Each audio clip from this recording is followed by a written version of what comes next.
한 남자가 강아지를 분양받기 위해 가정에서 건강하게 키워서 분양하기로 소문난 한 집에 찾아갔습니다. 그 아저씨를 찾아갔죠. 남자는 말했습니다. 가장 믿음직스럽고 오로지 주인에게 충성하는 강아지를 찾고 있습니다. 그러자 아저씨가 곧바로 한 마리를 건네주며 말했어요. 뭐 생각할 틈도 없이. 이놈이 제일 믿음직스럽고 충성스러운 놈입니다. 너무 반응이 빨랐잖아요. 그래서 의심이 든 남자가 아니 그걸 어떻게 알아요? 하고 물었습니다. 그러자 아저씨가 말했습니다. 이 녀석은 지금까지 4번을 분양했는데 4번 다 집으로 돌아왔습니다. 분명히 누구보다 충성스럽기는 하죠. 근데 뭔가 방향이 잘못된 느낌입니다. 우리 지난 한 주간 구원자이신 예수님께, 창조주이신 예수님께 감사하고 순종하는 한 주로 보내셨습니까? 우리 늘 말씀드리지만 방향이 올바라야 합니다. 우리 주 예수님께 감사하고 순종하시길 바랍니다. 우리 옆 사람에게 말해주세요. 예수님께 감사하고 순종하세요. 지난주에 이어서 오늘 바울은 교회의 머리이신 예수님, 그리고 화평의 주이신 예수님에 대해 설명하고 있습니다. 우선 18절, 19절인데요. 교회는 예수님의 몸이고 예수님은 몸된 교회의 머리가 되십니다. 우리 고린도전서와 에베소서에도 이와 같은 표현이 나오는데요. 예수님과 교회는 때려야 뗄 수 없는 밀접한 관계라는 겁니다. 우리 지난주 목장에서 함께 나눴듯이 성도 한 사람 한 사람은 우리 교회의 몸을 이루는 지체들이죠. 누군가는 손의 역할을 하고 누군가는 발의 역할을 하고 누군가는 심장의 역할을 하고 누군가는 대장의 역할을 합니다. 우리는 서로 같이 공통으로 해내야 할 역할도 있고 또 서로 각자만이 할 수 있는 고유의 역할도 있죠. 그런 우리들이 하나를 모여 하나의 공동체를 만들어냅니다. 그리고 이 모든 지체, 우리의 공동체를 다스리시고 명령하시고 움직이게 하시는 머리, 그 머리가 바로 예수님이라는 겁니다. 너무나 당연한 말이지만 우리는 예수님 안에서 하나라는 이야기죠. 그래서 우리 교회의 표어도 무엇입니까? With Jesus, with us입니다. 이 순서가 중요한데요. 그냥 놓은 게 아니라 순서가 굉장히 중요합니다. 예수님과 함께 할 때 우리도 함께 할 수 있다는 겁니다. 우리 옆 사람에게 말해주세요. With Jesus, with us입니다. 이렇게 교회의 머리가 되시는 예수님은요, 모든 것의 근본이 되시기도 하십니다. 또한 죽은 자들 가운데서 먼저 나신 분이시죠. 우리 지난주에 말씀드렸던 것처럼 창조주의자, 구원자이시기도 하다는 겁니다. 고린도전서는 예수님을 죽은 자 가운데서 살아나사 잠자는 자들의 첫 열매가 되셨도다 라고 설명하는데요. 이는 예수님의 부활을 의미합니다. 예수님은 교회의 머리로서 죽으셨다가 교회의 머리로서 부활하신 분이라는 겁니다. 물론 나사로와 같은 사람처럼 단지 시간적 순서로만 봤을 때 예수님보다 시간적으로 먼저 부활했던 사람이 몇 명 있습니다. 그러나 그들은 다시 죽을 수밖에 없는 한계를 가진 육체로 부활했을 뿐이고 예수님은 신령한 육체로, 온전한 몸, 온전한 육체로 부활을 하셨죠. 비교할 수가 없는 분이라는 겁니다. 그러므로 예수님은 교회의 으뜸인 동시에 만물의 으뜸이기도 하십니다. 그러므로 예수님 한 분만으로 모든 것이 충분하다는 거죠. 이를 오늘 19절에서는 충만하다라고 표현합니다. 충만하다, 충분하다는 거예요. 예수님 한 분만으로, 예수님을 믿는 것만으로 구원을 얻기에 충분하다는 겁니다. 우리 당시 골로새 교회에는요, 구원을 얻는데 예수님만으로 부족하다고 생각하는 사람들이 있었습니다. 예수님을 믿는 것 외에 다른 무언가가 또 필요하다는 것이죠. 예를 들어 금욕 혹은 천사 숭배와 같은 것들이 추가적으로 필요하다는 거예요. 그러나 바울은 그런 자들에게 예수님만으로 충분하다고, 충만하다고 분명하게 전합니다. 예수님의 능력과 지혜도, 예수님으로 인해 얻는 구원도 우리에게는 차고 넘치도록 충만하다는 거죠. 예수님 한 분만으로 우리는 차고 넘치는 만족과 행복과 즐거움을 얻을 수 있다는 겁니다. 잊지 말아야 할 것은 with Jesus입니다. 예수님 안에 거할 때 충만할 수 있다는 거예요. 우리 지난 이틀 동안 청년부 수련회를 다녀왔는데요. 정말 기뻤어요. 거기서 누구 하나 인상 쓰지 않고 누구 하나 화내지 않고 정말 약 24시간에 해당되는 시간 동안 항상 웃고 즐겁고 재밌었어요. 왜 그랬을까요? 너무 오랜만에 모임이라서요? 너무 오랜만에 여행이라서요? 예수님 안에 있었기 때문이죠. 예수님 안에 있었기 때문에 그것만으로 충만한 거예요. 그래서 뭘 해도 기쁩니다. 게임을 해도 기쁘죠. 물론 게임이 재밌으니까도 기쁘지만 그냥 다 기쁜 겁니다. 밥을 먹어도 즐겁고요. 잠을 자도 재밌습니다. 예전에 잘했었다. 언젠간 나중에 잘할 것이다. 이거는 공수표에 불과하죠. 지금 예수님 안에 있어야 한다는 겁니다. 지금 예수님 안에 계십니까? 우리의 구원은 예수님만으로 충분할 뿐만 아니라 예수님만이 유일한 길이라는 것을 반드시 명심해야 합니다. 그렇다면 교회의 머리이신 예수님이 우리들에게 바라는 것은 무엇일까요? 역시 우리 히브리서에서 목장에서 했던 내용을 빼놓을 수가 없는데요. 예수님은 우리가 서로 돌아보아 사랑과 선행을 격려하며 모이기에 힘쓰기를 원하십니다. 서로 사랑하며 이 사랑의 마음으로 선을 행하고 모이기를 패하는 어떤 사람들의 습관과 하지 말고 늘 함께 모여 예배하고 교제하기를 원하신다는 거예요.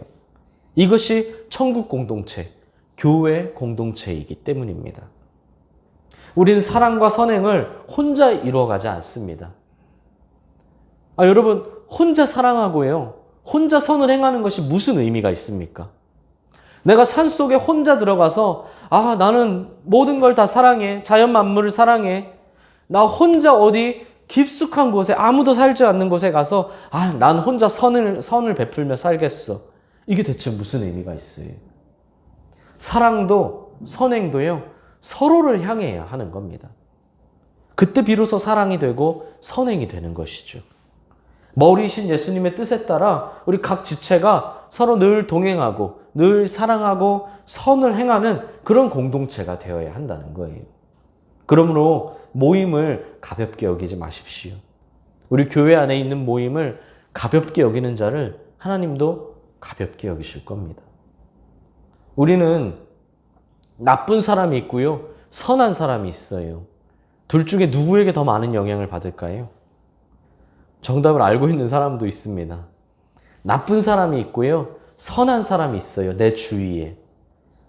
나는 이 둘 중에 누구에게 영향을 더 많이 받을까요? 선한 사람의 영향을 많이 받을까요? 악한 사람의 영향을 많이 받을까요? 정답은 이 둘 중에 더 많은 시간을 함께 보내는 사람입니다. 내가 선한 사람과 더 많이 있으면 선한 영향을 더 많이 받을 거고요. 악한 사람과 함께 있으면 악한 영향을 더 많이 받게 되죠. 그러므로 머리이신 예수님과 또한 각 지체인 우리 서로와 많은 시간을 보내시길 바랍니다. 다음은 20절, 22절입니다. 예수님은 하나님과 인간을 화목하게 해주신 화평의 주이십니다.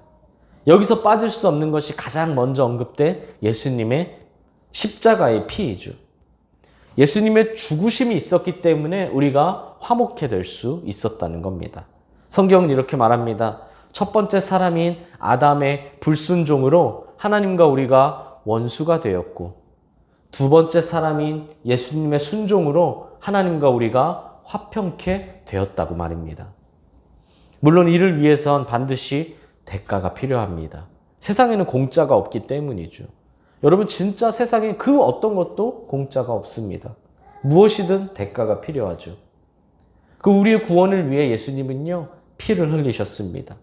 성경이 말하고 있는 것처럼 피 흘림이 없인 죄사함이 없기 때문이죠. 우리의 구원은 공짜가 아니라는 거예요. 예수님이 우리를 대신해서 모든 대가를 다 치르셨다는 겁니다. 내 입장에서 볼 때 구원은 선물이고 공짜가 맞지만 예수님의 입장에서 볼 때 이 구원은 예수님이 완벽하게 대가를 치르셨기 때문에 이루어질 수 있는 것이라는 거죠. 예수님은 사랑으로 그 대가를 치르셨어요. 그 사랑이 있기에 우리가 구원받을 수 있다는 겁니다. 이를 신앙생활에도 적용할 수 있습니다. 우리가 신앙생활을 바르게 하기 위해서는요, 반드시 대가가 필요합니다. 내가 먼저 헌신하고 내가 먼저 섬겨주고요, 내가 먼저 낮은 자리에 앉아야 합니다. 그때 비로소 바르게 신앙생활을 할 수 있죠. 나의 희생이 없이는 신앙생활도요, 세상과 다를 바가 없다는 거예요. 청지기적인 자세와 종의 자세는 성도인 우리가 늘 어디서나 실천해야 할 자세라는 걸 꼭 명심하시길 바랍니다. 놀라운 건 예수님은 우리를 대신해서 치르실 그 희생을 기뻐하셨다는 겁니다.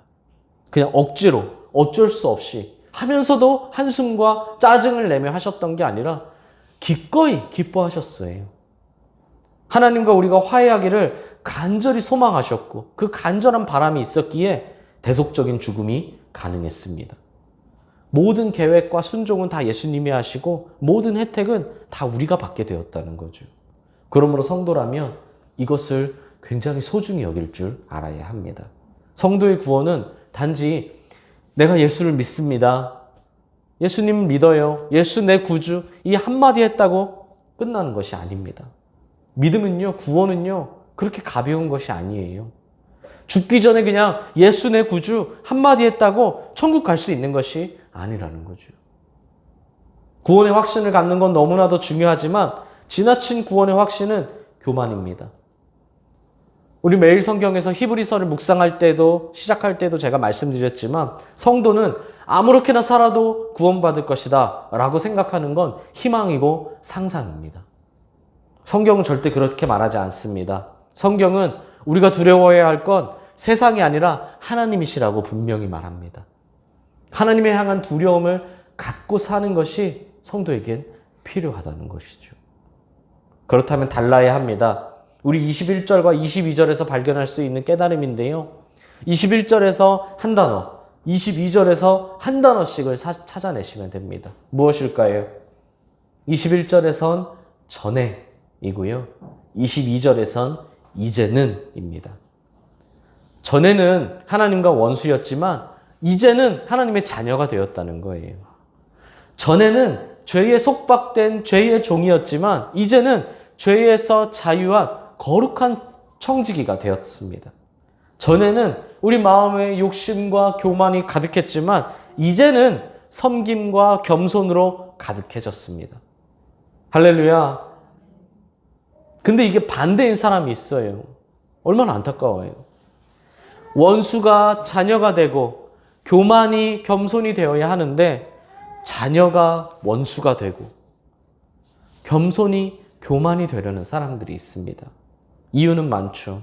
공부 때문에, 취업 때문에, 직장 때문에, 내 연애나 결혼 때문에, 자녀 양육 때문에, 노후 때문에, 건강 때문에 뭐 등등 이유는 많아요. 여러분, 이유는 끝이 없어요. 이런 이유를 뭐라고 하나요? 핑계라고 하죠. 아마 하나님은 분명 그렇게 핑계라고 말씀하실 겁니다. 나보다 나를 더 잘 아시는 분이시기 때문이죠. 목사는 속여도요, 친구는 속여도요, 부모를, 자식을 속이고 그 누구를, 세상을 다 속여도요, 하나님을 속일 수는 없다는 겁니다. 그 반대가 되지 마십시오. 핑계 대지 마십시오. 예수님을 닮아가시길 소망합니다. 이렇게 예수님에 대한 설명을 마친 바울은 23절에서 복음의 일꾼이 되자고 합니다. 믿음과 복음의 터 위에 굳게 서서 복음의 일꾼이 되자는 거죠. 이유는 간단하고 확실합니다. 복음만이 인간에게 유일한 소망이기 때문입니다.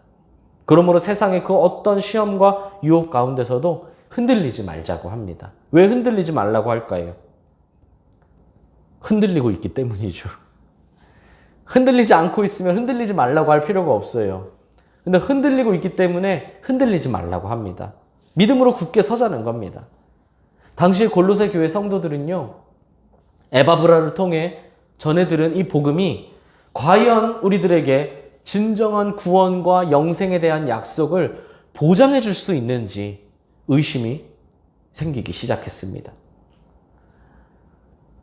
복음으로는 세상을 이길 수 없다라는 마음이 생겨나기 시작했다는 거예요. 별거 아닌 것 같아 보이지만 이 교회에는 가장 심각한 위험이 골로새에 찾아왔다는 겁니다. 바위같이 단단한 믿음을 모래알처럼 바스러뜨리고요. 뜨거웠던 열정을 차갑게 식혀버리는 것이 바로 의심입니다. 의심이 들기 시작하면 점점 잡념이 많아지기 시작하죠. 일상적인 말 한마디에도 아무것도 아닌 행동 하나에도 의미를 부여하기 시작합니다.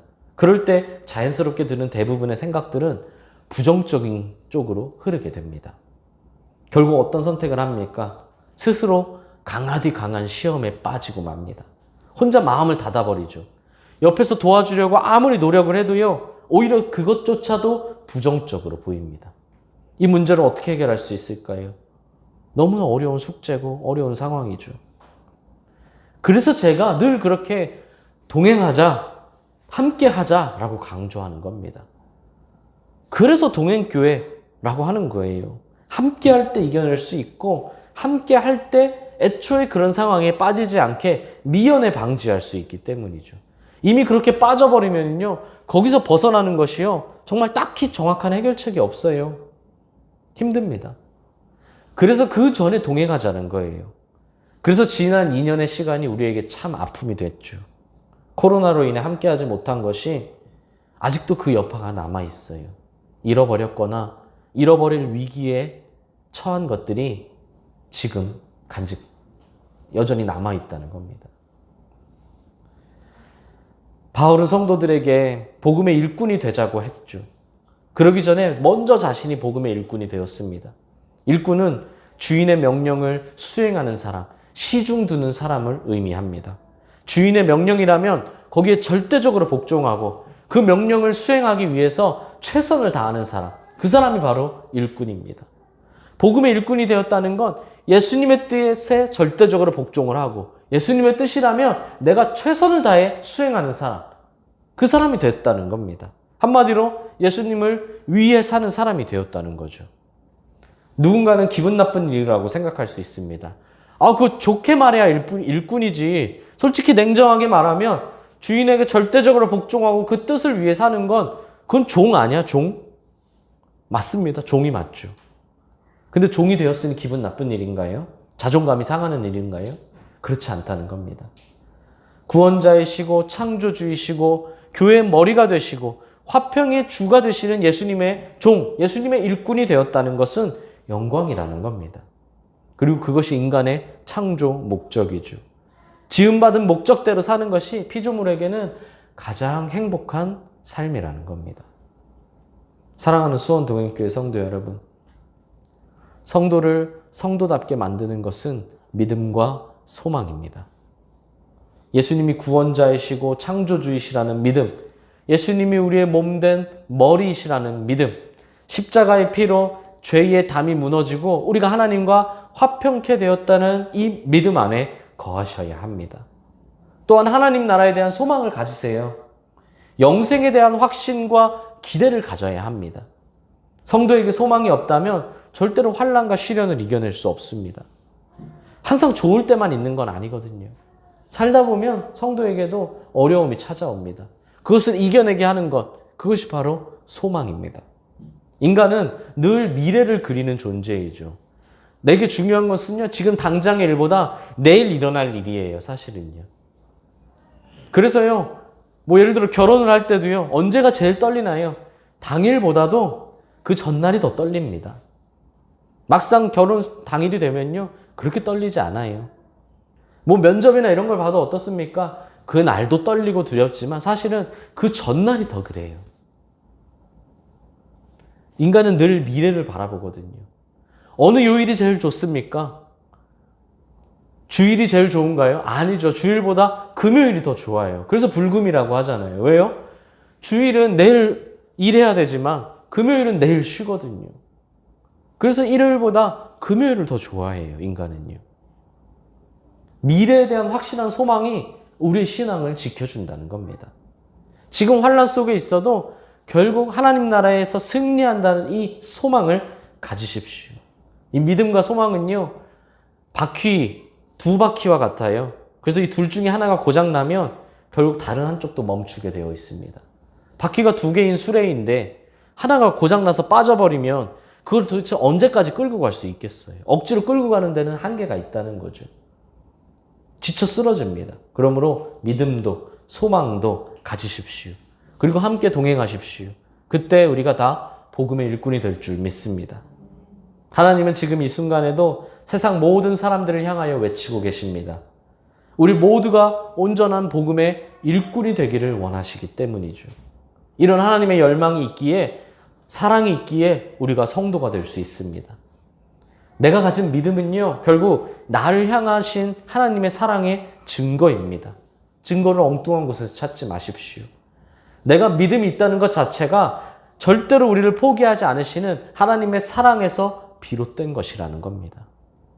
그렇다면 우리는 하나님의 외침에 메아리가 되어야 합니다. 세상을 향한 하나님의 사랑, 열망의 외침에 우리의 삶이 메아리가 되어 화답해야 한다는 겁니다.